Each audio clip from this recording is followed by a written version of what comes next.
नमस्कार मित्रों, स्वागत है आपका एक बार फिर से राधेश्याम कोचिंग क्लासेज में। आज हम पढ़ने जा रहे हैं केमिस्ट्री का एक इम्पोर्टेंट टॉपिक संकरण यानी कि हाइब्रिडाइजेशन। संकरण क्या होता है, इसके क्या रूल्स हैं, इसको कैसे निकालते हैं, वो सारा कुछ आज हम इस वीडियो में पढ़ेंगे। तो सबसे पहले पढ़ते हैं संकरण किसे कहते हैं। तो देखो, संकरण वह प्रक्रिया है जिसमें समान अथवा लगभग समान ऊर्जा के विभिन्न परमाणविक कक्षक आपस में सहयोग करते हैं तथा ऊर्जा के पुनर्वितरण के द्वारा समान ऊर्जा तथा समान आकृति के संकरित कक्षक बनते हैं, जिनकी संख्या उतनी ही होती जितने कक्षक मिलाए गए थे। संकरण कहलाती है यह प्रक्रिया।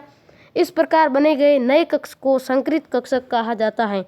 देखो क्या होता है कि जो कक्षक होते हैं परमाणविक कक्षक, जैसे कि S का ये कक्षक है, ये P कक्षक होते हैं जो 3 होते हैं।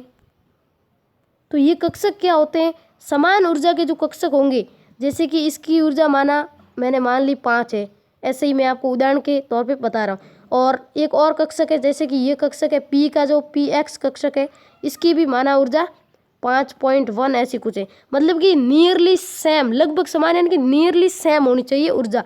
तो ये क्या करेंगे, दोनों आपस में मिक्स होकर एक नया ऑर्बिटल बनाएंगे। तो ये दोनों आपस में मिक्स होंगे तो ये 2 डब्बे बन जाएंगे, यानी कि एक ये वाला डब्बा और एक ये वाला डब्बा दोनों मिक्स होके एक नया कक्षक बनाएंगे। इसको हम क्या बोलेंगे, संकरित कक्षक। क्या बोलेंगे, संकरित कक्षक।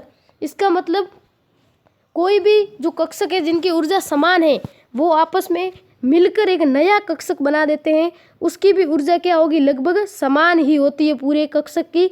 तो इसकी ऊर्जा, जैसे कि इसकी पूरी ऊर्जा है वो 5 हो जाएगी, ऐसे उदाहरण के तौर पे। तो पूरी ऊर्जा जो समान हो जाती है उसे हम संकरित कक्षक कहते हैं, और इस प्रक्रिया को हम क्या बोलते हैं, संकरण। तो अब हम पढ़ते हैं संकरण के लिए आवश्यक शर्तें। तो संकरण के लिए कुछ शर्तें हैं, देखो क्या है। देखो, संकरण के लिए जो पहली शर्त है वो है संयोजी कोष के परमाणु कक्षक ही संकरण में भाग लेते हैं। यानी कि जो बाह्यतम कोष होंगे परमाणु में, बाह्यतम कोष के जो परमाणु कक्षक है वो ही संकरण में भाग लेंगे। कैसे, देखो जैसे कि कार्बन है तो इसका इलेक्ट्रॉनिक विन्यास क्या होता है, कार्बन 6 नंबर पे आता है। तो इलेक्ट्रॉनिक विन्यास क्या होता है, 1s2 2s2 2p2। तो अब यहाँ पर जो संकरण में भाग लेंगे वो ऐसे नहीं है कि 1s भी संकरण में लेगा, 2s और 2p तीनों संकरण में भाग नहीं लेंगे।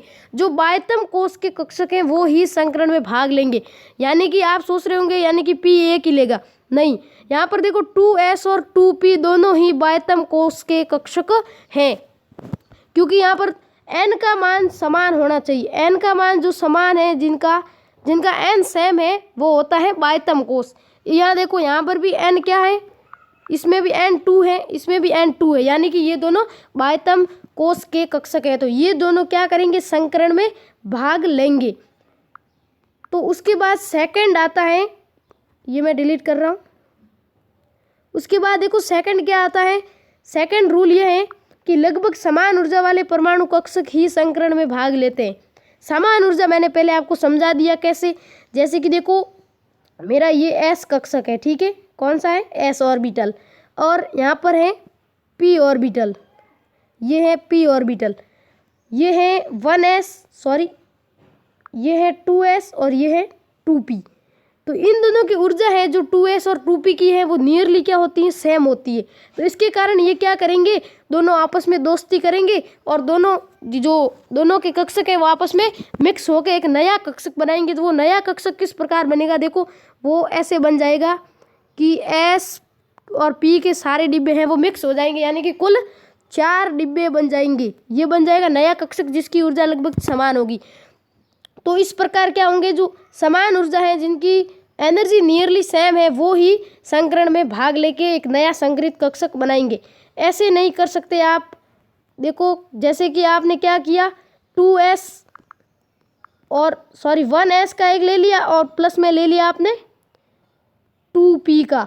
तो इसमें देखो एनर्जी जो है वो ज़्यादा हो जाएगी, गैप ज़्यादा हो जाएगा।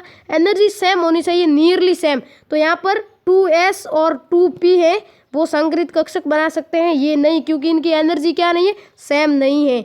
अब देखो तीसरा रूल क्या बोलता है, संकरण का तीसरा रूल ये है कि संकरण में भाग लेने के लिए इलेक्ट्रॉन का उत्तेजित होना कोई आवश्यक शर्त नहीं है।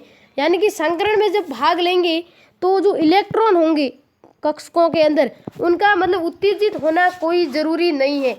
यानी कि कोई इलेक्ट्रॉन 1s में है, कोई इलेक्ट्रॉन 1s में पड़ा है, जैसे कि ये 1s का है, यहाँ पर इलेक्ट्रॉन है, तो ज़रूरी नहीं है कि इसको हमको उत्तेजित अवस्था में लाकर 1s के इलेक्ट्रॉन को आगे जो वैकेंट यानी कि खाली ऑर्बिट पड़े हैं उसके अंदर भेजना पड़ेगा। ऐसा कोई ज़रूरी नहीं है, उत्तेजित होना कोई आवश्यक नहीं है, आवश्यक शर्त नहीं है।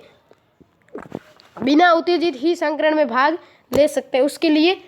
अब देखो चौथा नियम है, संकरण में अर्धपूरित पूर्ण पूरित दोनों प्रकार के कक्षक भाग लेते हैं। अर्धपूरित और पूर्ण पूरित यानी कि आधे भरे हुए और पूरे भरे हुए दोनों जो कक्षक है वो भाग ले सकते हैं। पहली बात ये आपको ध्यान होनी चाहिए कि संकरण में इलेक्ट्रॉन भाग नहीं लेते, इलेक्ट्रॉन भाग नहीं लेते हैं, इलेक्ट्रॉन भाग नहीं लेते हैं, केवल कक्षक भाग लेते हैं, कक्षक भाग लेते हैं। तो यहाँ पर इलेक्ट्रॉन का कोई रोल नहीं है। तो यहाँ पर जो कक्षक है वो अर्धपूरित या पूर्णपूरित कुछ भी हो सकता है। अर्धपूरित यानी कि आधा भरा हुआ, पूर्णपूरित यानी पूरा भरा हुआ। जैसे कि ये ऑर्बिटल है p का, यहाँ पर ये ऐसा भी हो सकता है और ये ऐसा भी हो सकता है। कोई भी कक्षक है वो संकरण में भाग ले सकता है, अर्धपूरित या पूर्णपूरित। तो ये था आज का टॉपिक, संकरण एवं संकरण की परिभाषा और संकरण की क्या शर्त हैं वो हमने आज इस वीडियो में पढ़ी। अब हम अगला वीडियो आपके लिए जल्द ही लेके आएंगे जिसके अंदर हम पढ़ेंगे संकरण के मतलब किसी भी मॉलिक्यूल का संकरण है वो हम कैसे निकाल सके।